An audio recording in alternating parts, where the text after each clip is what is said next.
Nouveaux investissements importants pour l'armée et ces investissements décidés par le gouvernement fédéral, ils concernent les futures infrastructures des bases de Floren et de Klein-Brokel, des infrastructures pour accueillir l'achat de F-35A en remplacement des F-16, une arrivée prévue avant avril 2025. C'est donc un investissement important avec des retombées économiques pour la Belgique, comme nous l'explique le ministre de la Défense, Philippe Goffin.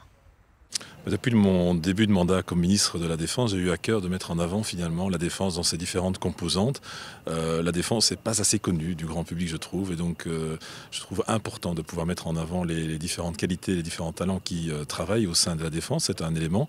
Le deuxième élément, c'est que souvent on entend que des investissements sont importants. On se demande si tout ça est important, a du sens. Les investissements d'infrastructures représentent derrière ça, généralement en moyenne, un retour de 90% pour l'économie belge. Ce n'est pas négligeable.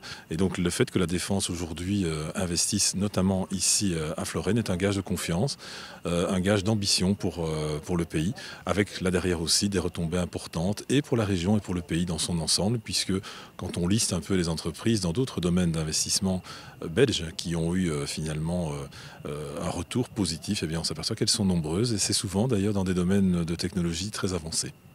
On a donc parlé de retombées économiques, mais aussi des créations d'emplois qualifiés. Le ministre du Budget, David Clarinval, est au micro de Remède Lamorté.